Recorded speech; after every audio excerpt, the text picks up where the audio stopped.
Okay, let's dive in. We've all felt it, haven't we?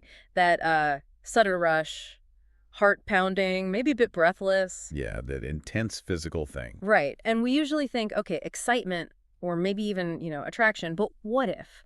What if that feeling is actually just anxiety? Anxiety that your brain has decided to cleverly disguise as something much more appealing. Exactly. And that's really the core of our deep dive today, isn't it? We're exploring this, well, fascinating and maybe slightly manipulative idea, misattribution of arousal, MAOA. Yeah, we're looking at sources that break down how physiologically fear and desire can look almost identical, and crucially, how your brain can deliberately mistake one for the other. This isn't just some abstract theory, is it? It feels very relevant to how easily we can misunderstand ourselves. Our internal labels can really betray us. Absolutely. MAOA is basically when you feel one thing physically or emotionally and you mistakenly tag it as romantic or sexual arousal. So to really get how that mistake happens, we need to go back to basics, right? To the foundation. We do. We have to talk about the two-factor theory of emotion. Schachter and Singer, way back in '62. It's fundamental to understanding this. Okay, two factors. Right. It provides this perfect blueprint for how we can deceive ourselves. So the theory says any emotional experience, joy, anger, attraction, whatever, it's built on two parts, necessary parts. Two parts, got it. Factor one, that's the raw physiological arousal, the pure body response, heart rate up, blood pressure climbing, sweating, maybe breathing faster, just the physical signs that your body's kicked into high gear. Okay, so factor one is just the body's raw data, the speedometer needle jumping up, basically. Precisely. Factor two, though, that's where it gets, Interesting. that's the cognitive label. The label. That's your brain trying to make sense of the speedometer reading. It looks at that raw physical data and tries to slap a story, a context onto it. It's asking, okay, why am I buzzing like this? Am I running from danger? Or am I checking out that attractive person over there? Right. What does this mean? Exactly. And the huge problem, as the sources really hammer home, is that the physical signatures for very different emotions like intense fear, the buzz from a good workout, actual sexual excitement, they often feel identical inside. Same symptoms. Yeah, they all can give you that racing heart, that feeling hot. So if you're just relying on your body's signals to tell you what you're feeling, your brain can easily pick the wrong label. It can turn sheer panic into sudden passion. Wow. Okay, that makes a disturbing amount of sense. If the signals are ambiguous, the brain maybe defaults to the most satisfying. Or maybe the least scary interpretation. Well, often, yes. And that leads us right into the most common way MAOA shows up. Anxiety disguised as arousal. Okay. Our sources really focus on this idea of generalized or diffused anxiety. Yeah. You know, that sort of background hum of discomfort, a vague sense of threat, something ominous but without a clear cause. Yeah, that free-floating worry. We often ignore that or deny it or just don't label it properly because it's uncomfortable. And if that anxiety remains unlabeled, The brain hates a vacuum. It needs to name the feeling. bingo. So instead of acknowledging I feel vaguely worried and unsafe, the brain performs a little alchemy. It converts it into something that feels more like agency or even pleasure. It gets eroticized. So the person thinks, wow, I must be really turned on by this situation or this person because they feel this intense rush. When really the engine driving that feeling is just this baseline hidden anxiety. And that sets up this really potent cycle, doesn't it? A kind of self-deception loop. A very powerful one. So this disguised anxiety, now labeled as arousal, often leads to a sexual act, masturbation, or sex with a partner. And here's the absolute key term from the research. That sex act is anxiolytic. Anxiolytic, meaning it reduces anxiety. It dissolves it, yeah. Yeah. Temporarily, at least. Yeah. For that moment, the underlying unease vanishes. Why? Because the sex provides this intense immediate distraction and a flood of feel-good chemicals, dopamine, endorphins, counter signals. That's, wow. So the anxiety disappears and the person thinks, aha, see? The sex fixed it. So the problem must have been sexual frustration or arousal to begin with. Exactly. It confirms the mislabeling. The real anxiety, the generalized stuff, stays hidden, occult, as the sources put it. The lie gets stronger, and sex becomes the go-to fix. It's like a feedback loop fueled by a mistake. Definitely. Yeah. Real hall of mirrors. Yeah. But the sources are also clear. It's not just a one-way street. It's not only anxiety getting dressed up as arousal. Oh, it goes the other way too. Yes. Genuine sexual arousal can sometimes be misidentified as anxiety. Wait, hang on. How does that work? If something feels good, why would my brain call it anxiety? That seems counterintuitive. Well, think about it. If someone spent years getting intense physical sensations mixed up, maybe they start associating any rapid heartbeat or internal buzz with feeling bad, with panic. Ah, okay. So they've trained themselves incorrectly. Right. So when they do feel genuine sexual arousal, that familiar physical intensity kicks in, and their brain automatically applies the old, maybe more familiar label, anxiety. They might even catastrophize the feeling, treat it like a bad omen. So the arousal itself starts causing anxiety. Precisely. In that case, sexual arousal becomes anxiogenic. It actually triggers anxiety because of the mislabeling habit.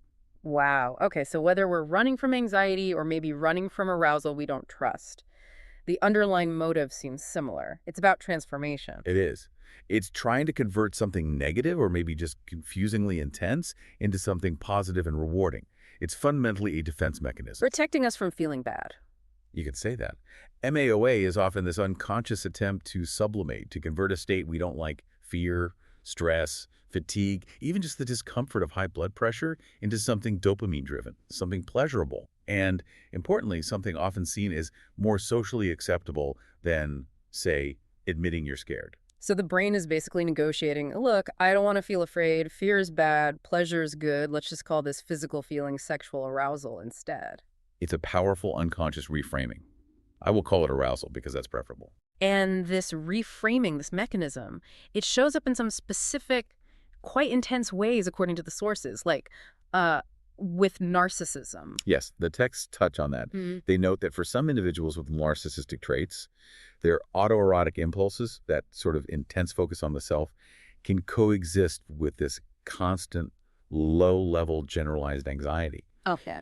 And for them, masturbation might become more than just pleasure. It functions as the primary, maybe even the sole reliable source of anxiolysis, that quick anxiety relief, which of course just reinforces that loop we talked about, self-medicating anxiety with sex. And it's not just individual psychology, right? There's the societal layer too. Gender roles came up. Absolutely. Gender roles are performances, right? And performing them is deeply tied to our anxiety levels. How so? Depending on the person in the situation trying to perform masculinity or femininity, perfectly, can either be anxiogenic, it creates stress because maybe the standard feels impossible to meet. Right. Pressure. Or it can be anxiolytic. It can reduce anxiety by giving you a clear script, rules to follow, a defined way to be.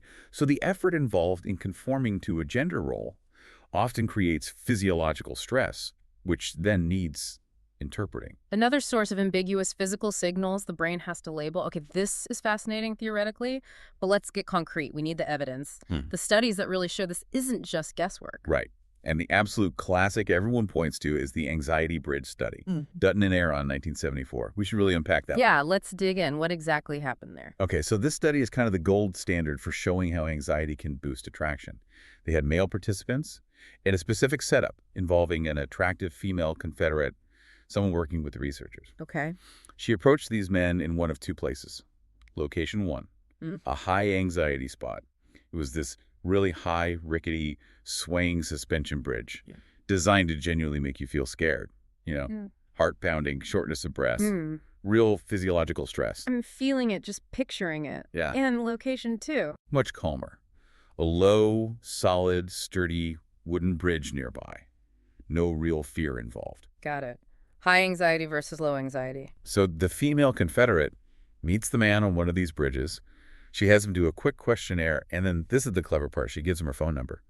Says something like, call me later if you want to talk about the results. Ah, okay. Plausible reason. And then the researchers just waited and counted how many men actually called her back. And the difference was significant. Hugely significant. Way more men called the researcher after crossing the scary high anxiety bridge compared to the men who crossed the calm, sturdy one. Wow. The interpretation, the fear, the anxiety from being way up high, dangling over a canyon. Oh. That physical feeling was basically indistinguishable from sexual arousal, and their brains mislabeled it, attributing it to attraction towards the female researcher they just met. They thought my heart's racing. She must be amazing. Pretty much. And interestingly, they ran a control version with a male confederate handing out his number. No difference between the bridges then. The effect was specific to misattributing the anxiety as sexual or romantic attraction. It needed a plausible target. Okay, so that pounding heart got translated into attraction. But the research didn't stop there, did it? White and colleagues looked at how arousal in general, not just fear, affects attraction. Yeah, they found something really interesting. that arousal seems to polarize our judgments of attractiveness. Yeah. It pushes them to extremes. Polarizes. How so? Okay, they got participants into an aroused state. Didn't matter if the arousal came from something positive, negative, or even neutral, like exercise, just physiologically revved up. Right. Then they showed these aroused participants pictures of people who had been pre-rated as either very attractive or, well, quite unattractive. Okay. Comparing aroused versus unaroused judgments. Exactly. And the aroused participants rated the attractive people as even more attractive than the calm participants did. But, and this is the twist, they rated the unattractive people as even less attractive, more negatively. Huh. So it amplified whatever initial reaction they had. But why dislike the unattractive person more? That seems odd. It links back to what we were saying about justifying the self-deception. If your body is buzzing and your brain is telling you this is attraction, you desperately need a valid target to make that story make sense. You need evidence for your feeling. Right. An attractive person confirms your brain's label. But an unattractive person, they clash with a narrative. They invalidate the feeling your brain wants to have. So you almost resent them more strongly for not fitting the script, for making your self-deception harder to maintain. That's quite a psychological mechanism. Arousal makes you need to rationalize the feeling, so you exaggerate your judgments in both directions to make the world fit your internal state. It's pretty deep. And that drive to maintain the label, even against evidence, leads us to maybe the biggest shakeup in this field, the response facilitation model.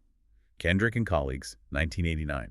This really challenged everything. How did it challenge the previous thinking? Well, before Kendrick, the standard assumption was that for MAOA to happen, the person had to be basically clueless about the real source of their arousal. They couldn't know it was the scary bridge or the caffeine or the run causing their heart to race. Ignorance was key. Right, the misattribution depended on not knowing the true cause. But Kendrick's team found something startling. They discovered that MAOA, that heightened sense of attraction, could happen even when people were fully aware of the actual non-emotional reason for their physical state. Wait, even if they knew, how did they test that? They told participants directly. They'd say things like, okay, your heart is racing because you just did that strenuous exercise task. Or even, your heart is racing because we just gave you an injection of epinephrine, which mimics adrenaline. They gave them the real physiological reason. So someone gets a shot of adrenaline. They consciously know, okay, the drug is making my heart pound. How could they still look at an attractive person and feel more attraction? How does the mislabel survive when you consciously know the truth? It suggests the brain's preference for that rewarding label attraction is incredibly strong. The drive to convert a neutral or even slightly unpleasant physical state, like drug-induced jitters, into something pleasurable like attraction, seems to operate almost independently of conscious knowledge. So the brain acknowledges the fact, yep, it's the drug, but still pushes forward with the preferred story. But I'm calling this feeling attraction because that's way better than drug side effects. That seems to be the implication. The self-deception isn't just passive ignorance. It can be an active choice to prioritize the rewarding interpretation, even when the factual cause is known. I know the truth, but I prefer the feeling the lie gives me. Wow. Trading truth for pleasure. It sounds like a useful evolutionary trick, maybe, but what happens when this becomes a habit? When it goes wrong? That's where we have to talk about the consequences, the risks. The sources are pretty clear on this. Okay, let's get into the risks of this constant denial and relabeling of anxiety. If anxiety is routinely pushed down, denied, repressed, and habitually relabeled as sexual or romantic attraction, the sources warn this can lead to really problematic behaviors. Things become highly compulsive, maybe coercive, even crossing into illegal territory, like stalking. Because the driving force isn't actually connection or desire anymore. Exactly. If sex becomes your primary, maybe only anxiety medication, the only way to get that anxiolytic relief we talked about, then the drive to get that fix becomes desperate, urgent. And other people can start to look less like partners and more like tools to manage your internal state. You're chasing relief from fear, not pursuing genuine passion. That fundamentally changes the dynamic. It really does. And beyond the behavioral risks, we also need to consider the physical ones. Misattribution isn't just about anxiety. It can mask underlying medical conditions. How so? Well, think about conditions that cause similar physical symptoms. Various heart rhythm issues, tachycardias like inappropriate sinus tachycardia or VT, where your heart suddenly starts racing for no apparent reason, not related to exercise or strong emotion. Now, imagine someone has an undiagnosed condition like that. Their heart rate spikes maybe 10, 20 times a day. If their brain has learned the habit of labeling every unexpected heart flutter as, ooh, sexual arousal. They're essentially sexualizing a chronic medical problem without realizing it. Precisely. Yeah. And that's potentially dangerous because they're not seeking medical help for the actual issue. This brings us to some really practical advice for you, the listener. Yes. What should people watch out for? You need to be a bit of a detective about your own body. Start monitoring these feelings and ask critical questions. When your heart races, is there a clear emotional trigger? Or a physical one, like running upstairs? Or does it seem to happen randomly? Okay, check for context. Right. And does the intense feeling stick around long after any potential excitement should have faded? Are there other symptoms along with the racing heart? Dizziness, unusual fatigue, shortness of breath when you haven't exerted yourself. Those could be red flags for something else. They could. Genuine sexual arousal, while intense, tends to be more fleeting, more tied to a specific situation or person. If you find yourself constantly, like multiple times a day, translating a random high heart rate into "I must be attracted to someone right now," you really should consider if you might be masking a physiological issue. It warrants checking out. That's really important advice. Anything else on the practical side? Just a final point on those gender roles we mentioned earlier. Since performing masculinity or femininity can be tied up with anxiety, Right. Anxiogenic or anxiolytic. pay attention to that. Yeah. Notice if overplaying a certain role, trying too hard to fit a mold, actually makes you feel more stressed, more physiologically activated rather than less. The performance shouldn't feel like a constant draining effort that you then have to relabel. Good point. Be mindful of the performance pressure. Okay, so let's try to pull the main threads together from this deep dive. Okay, key takeaway 1. Anxiety, especially that vague, generalized kind, can absolutely be sexualized, eroticized as a way to disguise how threatening it feels. And conversely, genuine sexual arousal can sometimes get mistaken for anxiety, especially if you've learned to mislabel intense feelings. And maybe the biggest point, the link between the raw physical signals, the racing heart, the flushed skin, and the actual emotion is often really ambiguous. You just can't rely only on your body's signals to tell you accurately what you're feeling. The cognitive label matters hugely. Okay, so a final challenge for you, our listener, based on all this. Yeah. The next time you feel that sudden, intense rush, that feeling you might instantly want to call attraction or passion, just pause for a second before you slap that label on. Ask yourself. Ask, wait, am I actually anxious about something completely unrelated right now? Or even just, did I just chug a large coffee or run up the stairs? Have I changed my physiological state recently? Take a moment to check the context before jumping to the most exciting conclusion. Exactly. And it leads to a bigger thought, doesn't it? If our unconscious minds are so adept at this alchemy, at turning threatening fear into rewarding pleasure, well, it makes you wonder, doesn't it?